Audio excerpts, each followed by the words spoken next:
그 이스라엘 이란 전쟁이 뭔가 일단락된 것 같아 보이잖아요. 그렇지만 그 불씨가 남아 있기도 하고요. 그리고 이번에 그 둘이 전쟁을 하는 걸 보니까 이 전쟁의 양상이 굉장히 이전에 우리가 생각했던 거하고 다른 거예요. 근데 만약에 우리나라에서 한반도에서 그런 일이 절대로 일어나서는 안 되겠지만 혹시라도 전쟁 상황이 벌어지면 우리는 어떻게 될까? 여기에 대해서 굉장히 심각한 시사점이 있다고 합니다. 최승병 박사 모시고 그 이야기 좀 나눠보도록 하겠습니다. 안녕하세요. 어서 네, 오세요. 안녕하십니까? 네. 이스라엘하고 이란은 큰 불은 꺼진 것처럼 보이기는 하는데 어쨌든 여러 가지 논란들이 여전히 남아 있습니다. 네, 그래서 많이 큰 있죠. 것 중에 하나가 일단 이란 핵시설이 진짜로 다 망가진 거냐 여기에 대해서 여전히 지금 미국의 주류 언론들하고 트럼프 정부 사이에 이견이 있는 거죠. 네네, 굉장히 뭐 많은 관측들이 있죠. 뭐 많이 들어보셨겠지만은 이게 지금 이란 핵시설이 얼마나 파괴가 됐는지에 대해서 각 정보기관들마다 굉장히 평가가 지금 엇갈리고 있습니다. 뉴스에서 이 논란이 나왔던 건 왜 뉴욕타임즈나 CNN 등의 미국에 보면은 국방부 산하에 국방정보국이라고 그러니까 DIA라고 있는데요. 여기에서 이제 제출한 초기 이 피해 평가 보고서가 이제 유출이 된 거죠. 그래서 거기서 보면은 이번에 벙커버스터 때리긴 했지만은 생각보다 이 포도 핵 지하 농축 시설에 큰 피해를 못 준 것 같다. 그 얘기가 처음에 나와갖고 또 발칵 뒤집혔었죠. 이에 대해서 이 트럼프는 무슨 얘기냐? 그거는 한 정보기관의 의견일 뿐이고 우리는 더 많은 정보를 종합해서 판단해 봤을 때 거의 뭐 완벽한 파괴를 했다라고 또 얘기를 하면서 또 트럼프가 말을 거칠게 하니까 이거는 또 어떤 누가 이 가뜩이나 이 왼쪽 언론에 이걸 퍼뜨린 거냐라고 하면서 누출자를 갖다가 색출하겠다 등등등 말이 많았죠. 그러면서 뭐 또 심지어는 언론사를 상대로 해서 아예 뭐 그러면은 기자를 갖다가 고소하겠다는 등등 얘기까지 나와서 여러 가지 사상설례를 했는데요. 자, 그렇다면 어느 게 맞는 말이냐 하는 걸 생각해보면 사실은 정확히는 아직 알 수가 없습니다. 아마 이란도 모르고 있을 거예요. 지금 그래요? 포도 시설을 보면은 네. 이 폭격하기 전에 이란이 당연히 폭격이 임박했다는 사실을 알고 그 입구를 봉쇄했습니다. 뭐 네네네네. 피해를 최소화하기 위해서. 그리고 최근에야 이걸 다시 이 중장비를 동원해서 열어보면서 지금 확인하고 있기 때문에 이란도 100% 정확한 정보는 없을 거고요. 네. 다만 뭐 제가 이제 사견임을 전제로 해서 보면은 포르도 시설이랑 나탄즈 시설은 파괴 그래도 피해를 상당히 봤을 거로 생각됩니다. 네. 거기 설치된 원심 분리기는 이제 충분히 그 정도 타격이었으면 완전히 관통은 못했어도 내부가 엉망이 됐을 거라고 저는 생각을 하고 있고요. 네. 그런 면에서 파괴를 많이 입은 건 사실인데 지난번에도 말씀드렸다시피 그러면 반쯤 농축된 이 우라늄은 사전에 많이 또 빼냈을 걸로 예상이 되고요. 그런 면에서 역시 뭐 100% 완벽한 타격은 아니다라는 그 생각을 갖다가 전 하고 있습니다. 그래서 이거 복구가 또 될 거다 안 될 거다 이런 얘기도 있고 또 이란이 핵을 완전히 포기를 할 거다 안 할 거다 이런 이 논쟁도 있어요. 이거는 어떻게 생각하세요? 네, 그래서 뭐 또 많이 얘기가 되고 있는 것이 이게 그러면은 어느 정도 복구가 어느 정도 시간이 걸릴 것이냐 이것도 참 많이 나오는데요. 이거에 대해서 역시 그러니까 생각을 해보면은 지금 가장 논란이 되는 부분이 이 부분 같습니다. 지금 타격한 세 개의 핵시설이 포도, 나탄즈 그리고 이스파한에 알려진 핵시설들인데 지금 IA 사무총장은 여기에 대해서 하나가 우리가 타격하지 못한 게 더 있다라는 쪽으로 얘기를 하고 있어요. 그러니까 우라늄 핵 농축 시설 중에서 이스파한 쪽에다 지금 지상에 있는 거는 거의 다 파괴했지만은 훨씬 더 깊은 곳에 그러니까 벙커버스터도 타격하기 힘든 곳에 제4의 농축 시설을 갖다가 만들고 있었다는 징후를 갖다가 IAEA가 그전에 좀 파악하고 있었는데 그거는 이번에 공격 대상에서 제외가 됐거든요. 또 미국에서도 얘기하고 있는 것이 그 존재에 대해서 어렴풋이는 알고는 있었지만은 그거는 이 포도 시설보다도 더욱 깊은 지하 몇백 미터에 위치하고 있어갖고 그거는 벙커버스터 써봤자 파괴할 수 없기 때문에 거기는 폭격하지 않았다라고 얘기를 하고 있습니다. 그러니까 지금 핵심은 그 제4의 이스파한에 있던 시설이 어느 정도의 그런 규모이냐, 거기 얼마나 원심 분리기를 갖다가 많이 갖고 있었느냐가 지금 쟁점인데 IAEA에서는 이 그쪽에 최신 설비들을 갖다가 그래도 많이 은닉해 놓지 않나 하는 가능성을 갖다가 지금 열어두고 있는 것 같습니다. 만약에 그렇다면은 그걸 전제로 했을 때는 이걸 가동하면은 역시 늦어도 몇 달 안에는 무기급 농축 우라늄을 갖다가 생산을 할 수 있지 않겠느냐. 몇 달 안에 할 수 있다. 네. 기술적으로는. 네, 그런 식으로 얘기를 네. 하고 있습니다. 네. 하지만 뭐 트럼프는 이거에 대해서 지금 계속 반박을 하고 있죠. 이거 네. 우리는 최소 몇 년의 지연을 입힐 만큼의 타격을 입었다. 네. 근데 이 두 개의 말이 저는 사실은 다 맞다고 생각을 해요. 그래요? 왜냐하면은 트럼프의 그 전제에서는 뭘 얘기하고 있는 거냐면 트럼프는 지금 알려진 지상에 사실 이게 핵무기를 만들 수 있을 수준의 우라늄을 만들려면은 이 원심 분리기만 있어도 되는 건 아니고 이 생산 주기 전반적인 이 서플라이 체인의 인프라가 다 갖춰줘야 됩니다. 하지만 지금 원심 분리기 이외의 상당수 시설들이 지금 파괴가 된 건 사실이거든요. 그랬을 때 만약에 이 핵무기를 생산하기 위해서는 그런 것까지 다 복구해야 되는데 만약에 그런 걸 복구하려고 들면은 분명히 트럼프는 그걸 또 폭격을 할 거거든요. 이번에도 계속 나오는 얘기가 기자들이 질문했을 때 만약에 그런 주장들이 있던데 그럼 만약에 이란이 그런 걸 복구하려고 하면은 어떻게 대응하겠냐라고 했을 때 그럼 또 때려야지 이런 말을 하고 있거든요. 그러니까 그래요? 트럼프의 말은 그런 식으로 만약에 새롭게 복구를 시도를 했을 때는 우리가 그걸 계속 폭격을 할 수 있게 됨으로써 몇 년은 충분히 지연시킬 수 있다라는 식으로 지금 얘기를 하는 것 그러면 같습니다. 말장난이네요. 이걸 뭐 계속 폭격하면 못 만들겠죠, 뭐. 그리고 지금 뭐 이란의 아니, 방공망이 굉장히 무력화됐기 때문에 우리는 언제든 그들이 불순한 시도를 하는 즉시 공격할 수가 있다. 그래서 네, 그만큼 그러니까. 우리가 몇 년 이상 지연시킬 수 있다라는 그런 얘기를 받아들이면 근데 될 것 같습니다. 방공망은 복구가 안 돼요? 방공망을 이란의 방공망 많이 망가졌다고 지난주에 말씀 주셨는데. 네, 그걸 복구하는데 시간이 걸린다는 거죠. 사실 뭐 지금 이란이 상식적으로 생각해 보면은 지금 굉장히 가뜩이나 이스라엘과 미국의 촉각이 곤두서 있는데 지금 덜컥 핵시설부터 복구하진 않을 겁니다.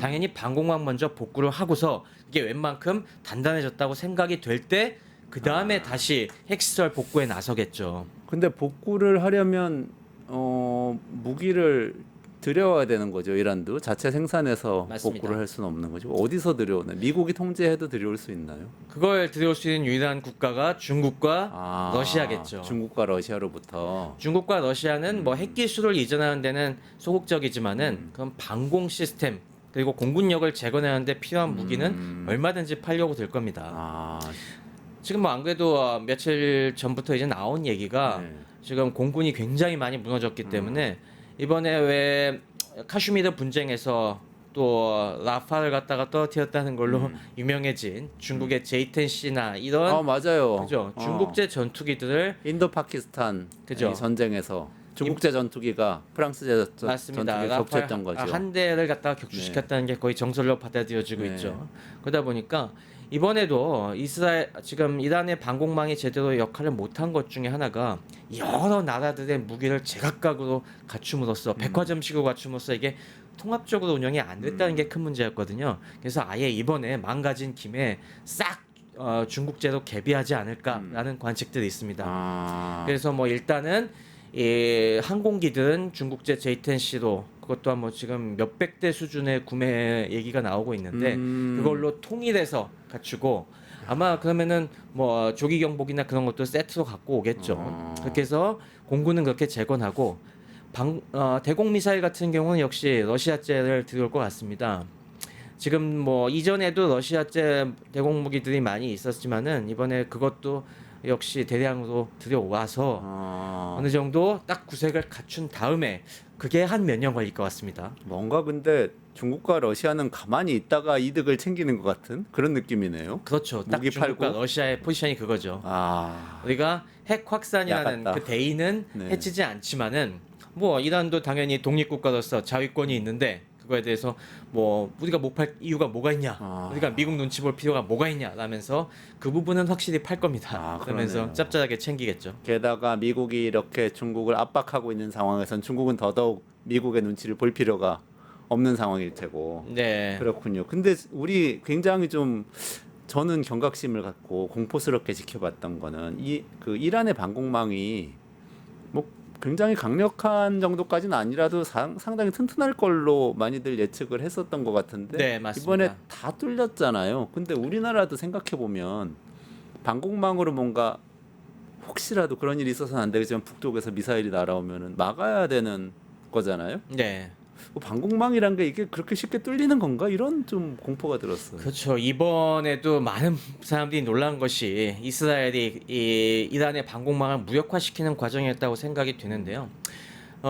이미 전조는 우크라이나의 러시아 전략 폭격의 공격, 이른바 그 스파이더웹 작전에서부터 보였었죠. 그러니까 아무도 생각하지 못했던 방법으로 아예 적 영내 깊숙한 곳에다가 드론을 숨겨놨다가 한꺼번에 띄워서 가까이서부터 공격하고, 그리고 전통적인 방법대로 동시에 아군의 항공기들이 들어가서 전자전과 함께 폭격으로 무력화시키는, 이걸 막 동시다발적으로 시행했다는 것이 정말 많은 사람들을 놀라게 했는데, 이번에 이란도 그런 식으로 당했습니다. 이번에 이란도 많은 경우에 보였겠지만은 이스라엘이 사전에 여러 레이더 기지라든가 그런 거 주변에 여러 대전차 미사일 같은 걸 갖다가 배치해 놨다가 우리의 공격과 동시에 그게 슥 나와서 때리고, 그리고 드론도 굉장히 많이 사용한 이런 거에 무력하게 당했는데요. 이런 방법들이 만약에 우리 한국에서 벌어지면 어떻게 될까, 이런 상상을 해보면 좀 끔찍한 게 사실입니다.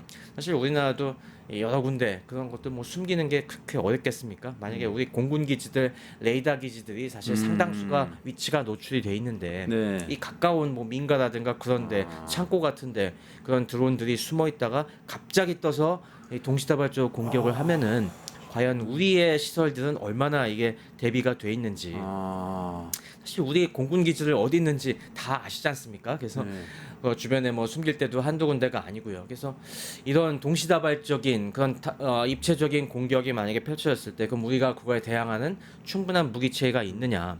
사실 우리의 전통적인 방공들은 북한의 탄도미사일이라든가 아니면은 북한의 공군기들이 들어왔을 때 막아내는 쪽에 집중이 돼 있거든요. 네. 우리의 많은 방공 무기 체계들이. 근데 이런 이 다각적인 드론 공격에는 솔직히 아직 대응 수단이 부족한 게 사실입니다. 그런 면에서 지금 굉장히 우리 한 구석이 굉장히 옆구리가 시린 상황이라고 볼 수가 있겠죠.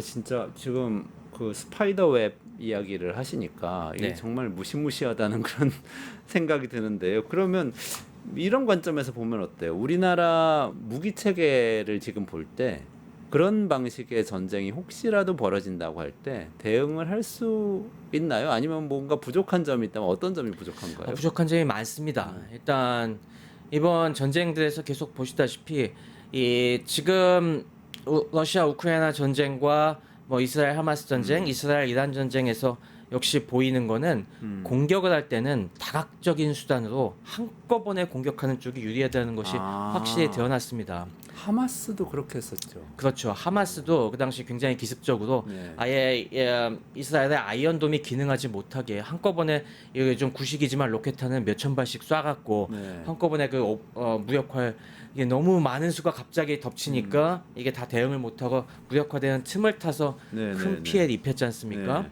이번에도 어떻게 보면은 이란이 그런 면에서 역으로 크게 당한 거죠. 동시다발적으로 근거리에 배치된 드론과 여러 가지 대전차 미사일, 거기에 공군이 한꺼번에 달려드니까 네. 이걸 다 처리하지 못하고 휩쓸려 나간 것인데, 미래 공격을 하는 쪽에서는 다 비슷한 식으로 이제 공격을 하려고 들 거예요. 그러네. 가용한 수단들을 단거리, 뭐 중거리, 장거리 총동원해 갖고 한꺼번에 공격함으로써 미처 대응할 수 없는 그 정도의 부하를 주는 이런 방식을 택할 텐데, 네. 만약에 그런 식으로 공격을 해왔을 때 우리는 그럼 대응 수단이 충분하냐? 이걸 막아내기 위해서는 우리가 단거리, 중거리, 장거리 공격 수단에 대한 모든 대응 체계들을 갖다가 충분히 갖추고 있어야 되는데 그게 사실 우리도 충분하지가 못합니다. 그래요. 일단 아까도 말씀드렸다시피 일단 대드론 방어 체계에 있어 우리가 아직 충분한 수단이 없습니다. 드론 같은 경우는 워낙 작아서 이걸 탐지하기 위해서는 별도 레이더 수단이 필요하고, 이걸 무력화시키기 위해서는 여러 가지 뭐 전파 째민 플러스 네. 거기에 이 조그만 드론 공격하는데 커다란 미사일로 우리가 대응하면은 당연히 우리가 손해거든요. 그래서 그런 경제성의 문제도 있네요. 네, 그러니까 당연히 단거리 그런 조그만 드론들을 공격하기 위해서는 뭐 좀 더 경량해 하지만 자동화된 기관포라든가 아니면 그런 걸 잡기 위한 레이저 무기 체계라든가 아니면 뭐 보다 소형의 미사일들이 대량 배치가 돼야 되는데 그런 부분에 있어서 아직 우리가 그런 게 충분히 배치가 안 돼 있습니다. 지금 막 개발은 하고 있습니다만은 그러니까 지금 상황에선 공백이 굉장히 심한 거죠. 북한 쪽은 어때요? 북한 쪽도 좀 알고 계세요? 북한의 무기 체계가 이런 그렇죠. 새로운 양상의 전쟁에서 잘 작동할 수 있는 건지. 북한도 지금 방어 체계는 아직 확실하지 않은데 우리가 그렇다고 해서 북한을 먼저 때리는 상황은 아직 상상하기는 없으려고, 어려우니까요. 네, 우리가 보고. 뭐 이스라엘처럼 이렇게 뭐 예방적인 차원의 타격을 한다는 거는 우리 교리 체계는 없기 때문에 아무래도 북한이 먼저 공격하는 쪽이 되겠죠. 네. 그렇다면 북한이 그 정도의 다면적인 대량의 공격을 할 수 있는 수단이 있느냐라는 게 문제가 될 텐데 그런 면에서 우리가 불안한 게 있죠. 뭐죠? 북한은 그럴 만한 공격 무기들 갖다가 지금 우리보다 훨씬 빠르게 갖춰가고 있는 상황입니다. 그래요? 그게 바로 이번에 러시아 파병을 통해서 얻어낸 게 굉장히 많다고 생각이 듭니다. 그래요? 북한군의 러시아 우크라이나 전쟁 네. 파병. 아무래도 지금 러시아에 북한이 병력도 제공하고 그리고 많은 자주포라든가 방사포 같은 무기들도 지금 제공하고 이제는 여러 가지 복구 인력 그 노동력까지 공급하는 이런 수준이기 때문에 러시아가 그 반대급부로 뭘 제공해 줬을까라는 게 지금 초미의 관심사거든요. 네. 이게 전모가 드러나지는 않았지만은 아무래도 핵 미사일이라든가 이런 아주 민감한 것까지는 제공해 주지 않았을 것이고 네. 그 반대급부로 뭘 제공해 줬을까 보면은 일단 방공 무기들 많이 제공해 줬을 걸로 예상이 되고 있습니다. 네. 지금 평양 주변에 북한도 수많은 방공 무기들이 있지만은 좀 구형인 것들이 되게 많았거든요. 근데 이번에 뭐 판치르 시스템이라든가 그런 최신 시스템들이 제공이 됐다는 얘기들이 있고요. 판치르 시스템. 네, 그거는 그건 뭐 좀 뭔가요? 단거리 대공 미사일 체계입니다. 네. 이게 좀 비싸갖고 북한이 그동안은 이걸 못 갖추고 있었는데 이번에 그게 들어갔다는 사실들이 거의 뭐 확정적으로 얘기가 되고 있고요. 네. 그리고 또 얘기되는 게 드론 기술이 많이 제공됐을 거라는 얘기를 하고 있습니다. 네. 북한도 뭐 드론 기술을 최근에 많이 발전시키고 있었지만은 몇 가지 한계가 있었는데 최근에 나오는 선전 이 영상들을 보면은 러시아에서 운용한 것과 굉장히 비슷한 것들이 많이 나오고 있습니다. 이거는 분명히 러시아에서 그거에 대한 여러 가지 설계 도면이라든가 아니면 뭐 여러 가지 양산 기술들을 갖다 같이 제공해 줬을 걸로 보고 있습니다. 그렇게 되면 지금 러시아가 이번 전쟁을 통해서 드론 기술이 굉장히 많이 발전을 했거든요. 실전 경험을 쌓으면서. 그러면은 그걸 갖다가 저렴하게 대량 생산할 수 있는 기술들이 북한으로 넘어갔으면은 북한은 지금 훨씬 이 공격적인 무기들을 지금 훨씬 많이 보유하고 있을 겁니다. 그러면 그것들을 동시다발적으로 쓰기 시작을 하면 그것도 문제가 되겠고 그 다음 또 걱정이 되는 게 이란이 또 강한 기술 중에 하나가 드론 기술이거든요. 네네네. 이란이 방어 기술은 부족할지 몰라도 그런 공격 기술에 있어서는 약간의 일가견이 있습니다. 그래서 그래요? 지금 러시아 우크라이나 전쟁에서 많이 쓰이고 있는 샤헤드 드론 같은 경우도 사실 원래 이란 거거든요. 그걸 러시아가 기술 도입을 해갖고 지금 대량 생산해서 아주 톡톡히 써먹고 있죠. 이란 입장에서 만약에 지금 핵 능력을 갖다가 재건을 해야겠다고 마음 먹으면은 어느 쪽 손을 벌리겠습니까? 북한의 협력이 어느 정도 필요할 거거든요. 그러네요. 네. 러시아, 중국은 또 자기들이 좀 민감해가지고 안 도와줄 수도 그렇죠. 있고. 안 도와주겠지만은 결국에 이란이 먼저 방공망을 재건한 다음에 그 다음에 이 비밀리에 핵시설을 갖다가 당연히 복원하려고 할 거예요. 네. 그러면 그때 당연히 또 땅굴 파는 거 하면은 북한이 또 일가견이 있지 않습니까? 지하에 어떻게 하면은 그런 핵시설들을 은닉할 수가 있는가라는 부분에서는 북한이 노하우가 많습니다. 네. 분명히 그런 것과 교환을 시도하려고 할 것 같아요. 네. 그러면은 어떻게 되겠습니까? 그러면 또 이란의 관련된 기술들이 북한으로 넘어갈 것이고 그런 면에서 이런 다면적인 공격을 하는데 필요한 충분한 여러 가지 기술들을 북한이 지금도 많이 쌓고 있지만 앞으로도 당분간 꽤 강력해질 것 같다. 그랬을 때 우리가 그걸 다 막을 수가 있느냐? 그러면 균형이 좀 꽤 균형 우리가 훨씬 군사력이 우위에 있다고 우리는 항상 주장을 해왔는데 그렇죠. 그렇죠. 근데 핵 때문에 이게 어떻게 되는 건가 뭔가 궁금해하고 있었는데 거기에 그런 드론 기술이나 그런 단거리 미사일까지 북한이 갖추면 그렇죠. 그 북한이 더 부분이 유리해질 지금 거 아니에요? 굉장히 우리 입장으로서는 깝깝한 겁니다. 진짜 실제로 그 전력이 어떻게 되는 균형이 어떻게 되는 건가요? 원래 저희가 전통적인 재래식 전력에서는 우리가 당연히 압도적인 우위라고 얘기를 하고 있었죠. 실제로 북한의 여러 가지 전차라든가 뭐 자주포라든가 이런 것들이 겉으로는 그럴듯해 보이지만은 사실은 우리에 비해서 그런 건 한 뭐 기술 수준이 20년 정도 뒤처져 있다고 우리가 얘기를 하고 또 북한이 여러 가지 경제난으로 인해서 그런 거에 가동률이 떨어진다는 게 그래서 우리가 압도적이다라는 그런 인식들이 있었는데 이번에 이 러시아 우크라이나 전쟁에서 본 걸 거길 보면은 그렇게 압도적인 러시아의 여러 가지 전차라든가 이런 것들도 드론에 의해서 굉장히 이 무기력하게 파괴되는 걸 많이 봤지 않습니까? 네. 바로 그런 부분이 지금 불안한 겁니다. 지금 러시아와 우크라이나에서 그런 식으로 겉으로 보면은 굉장히 강력해 보이는 적의 무기들을 공략하는 노하우와 기술들, 신형 드론들이 엄청나게 지금 기술이 발달했는데 그 발달될 기술을 지금 북한은 러시아로부터 싹싹 입수하는 반면 우리는 그거에 대한 대응 노하우를 많이 갖추고 있을 이스라엘이나 우크라이나의 기술을 충분히 받았다고 볼 수가 없거든요. 그러니까 지금 이게 격차가 생길 수밖에 없는 구조입니다. 경험에 의해서 생기는 네. 격차가 있다. 그렇죠. 실전 경험을 갖다가 지금 빨리 받아들여야 되는 시기인데 지금 그거는 북한이 훨씬 유리하다는 겁니다. 어려운 문제네요. 실전 경험을 무작정 하는 것도 남의 전쟁에 가서 싸워야 되는 그것도 문제인데 상당히 안 되는 문제지만은 또 기술도 못 들으면 근데 이렇게 되면은 우리가 그동안 뭐랄까 우리가 어쨌든 굉장히 이 전력 재래식 전력이 말씀하신 맞습니다. 대로 우리가 강하기 때문에 먼저 억지력이 북한이 있다라는- 도발 못할 거라고 했는데 그게 깨질 수도 있는 거예요. 먼저 도발할 수도 있는 거예요. 맞습니다. 그런 쪽에서 북한이 우리가 지금 해볼만해라는 생각을 충분히 가질 수도 있다는 거죠.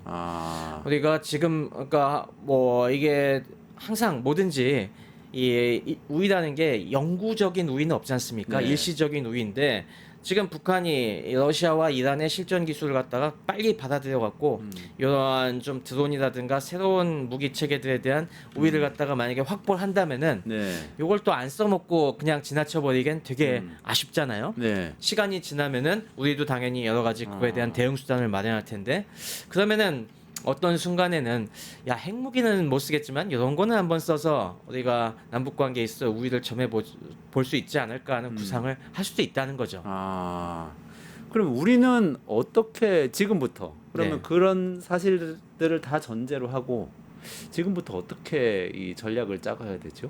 당연히 그렇게 이번 러시아 우크라이나와 이란 이스라엘 전쟁에서 보여진 새로운 이런 군사 기술 혁신들 갖다 우리도 빨리 수용해야 될 겁니다.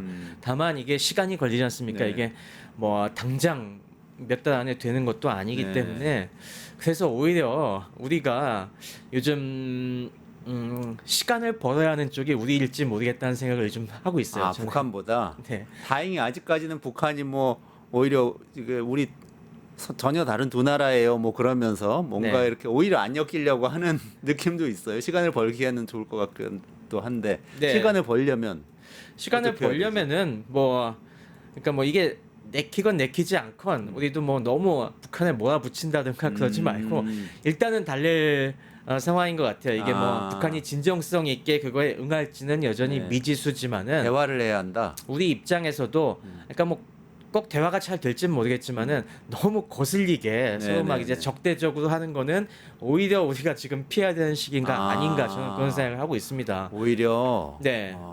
그러니까 뭐 과거에도 보면은 북한이 뭐 위장 평화 공세한다, 자기들 뭐 여러 가지 개발할 시간을 갖추기 위해서라고 했는데 저는 지금이 오히려 거꾸로 우리가 북한의 그런 새로운 군사 기술 혁신에 대응할 시간을 벌기 위해서 오히려 우리가 그런 식의 좀 평화적인 제스처를 취해야 되는 게 아닌가라는 생각도 하고 있습니다.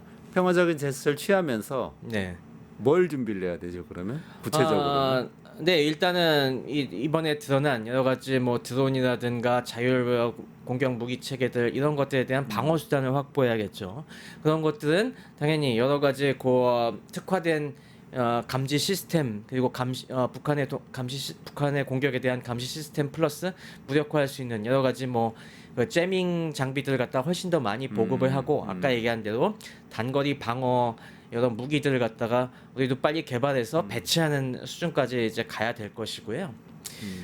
거기에 플러스해서 뭐 상존하고 있는 북한의 여러 가지 핵 그리고 요즘 최근에 고도화되고 있는 핵탄두 투발 수단에 대한 이 방어 체계들 지금 우리가 뭐 삼축 체계라고 해서 꾸준히 개발해 오고 있었는데 그런 거는 뭐 예정대로 지금 하고 있어야 되겠고요. 거기에 플러스해서 역시 우리가 중요한 것은 적이 만약에 도발을 할 때 우리가 가만히 당하고 있지는 않겠다. 우리도 그거에 대해서 응징 보복을 할 수 있는 충분한 수단은 있다. 대응할 수 있어야 된다. 네, 그런 부분에 대한 종합적인 강화 노력이 필요할 것 같습니다. 방위산업 관점에서 보면 어때요? 우리나라 방위산업이 그런 것들을 생산해내고 좀 대응할 수 있는 그런 상황인가요? 역량은 있습니다. 역량은 있는데 시간이 좀 필요합니다. 그거에 대해서는 당연히 요즘 뭐 여러 방산주 같은데 관심 있으신 분들 알겠지만은 우리도 최근에 뭐 LIG X1이나 그런 쪽에서 여러 가지 미사일 노하우들을 많이 축적하고 자체 레이더 기술 개발 기술들도 많이 확보하고 있어갖고 시간이 주어지고 그에 대한 요구가 확실해지면은 우리도 충분히 개발은 할 수 있는데 이게 뭐 단기간에 되는 거는 아니니까 어느 정도 우리가 그리고 또 그걸 갖다가 완성하기 위해서는 여러 지금 실전 경험을 치러본 국가들과의 기술 협력이나 그런 것들도 많이 필요하거든요. 그런 쪽에서 실제로 어떤 데이터들 갖다가 축적했는지 그런 쪽에 좀 더 기술 협력도 확대해 가면서 우리의 나름의 시스템을 갖추는데 좀 더 노력을 해야 될 것 같습니다. 지난번에 팔란티아하고 안드릴도 한번 다뤄주셨는데 그런 이제 인공지능을 활용한 대응 이런 것들도 필요한 거 아닌가요? 그럴 만한 능력이 우리나라 방산에 있나요? 아니면은 뭐 팔란티아 이런 데하고 더 협력을 해야 되는 건가? 맞습니다. 그 부분도 지금 굉장히 중요한데 이번에 이스라엘이 전 세계 놀라게 했던 것이 그런 AI 시스템들을 갖다가 이용을 해갖고 이란의 요인들이 어디 다 있는지 그런 거 다 파악하고 그런 걸 갖다가 핀포인팅해서 딱딱딱 때리는 이런 것들 굉장히 놀랍지 않습니까? 그런 정보 시스템 그렇게 관련된 적의 동태에 관련된 정보를 갖다가 통합해서 운영하고 분석하고 즉시 대응을 할 수 있는 이런 총체적인 시스템을 갖추고 있다는 게 인상적이었는데 이런 부분에 있어서 팔란티어가 꽤 많이 거기에 역할을 했다는 얘기들이 많이 나오고 있죠. 근데 그런 면에 비교해 봤을 때 우리가 사실 우리가 원래 약간 좀 소프트웨어에 좀 약하지 않습니까? 그래서 그런 면에서 부족한 게 사실입니다. 이게 우리도 지금부터 그런 면을 굉장히 많이 따라잡아야 되겠는데 이것도 역시 단기간에 따라잡기는 어려운 부분이고요. 그런 면에서 아무래도 이런 선진 기업들과의 협력 체계가 중요하지 않나 싶습니다. 그렇군요. 알겠습니다. 여기까지 진행해야 될 것 같습니다. 오늘 최승병 박사와 같이 굉장히 심각한 이야기를 했네요. 전쟁은 절대로 있어서는 안 되고 드디어 그리고 특히나 먼저 일으켜서는 절대로 안 되겠지만 어떤 일이 생겼을 때 우리가 대비는 할 수 있어야 된다. 그런 측면에서 팔란티어를 비롯해서 또 이런 방산 기업에 대한 관심도 좀 가져볼 필요가 있는 것 같습니다.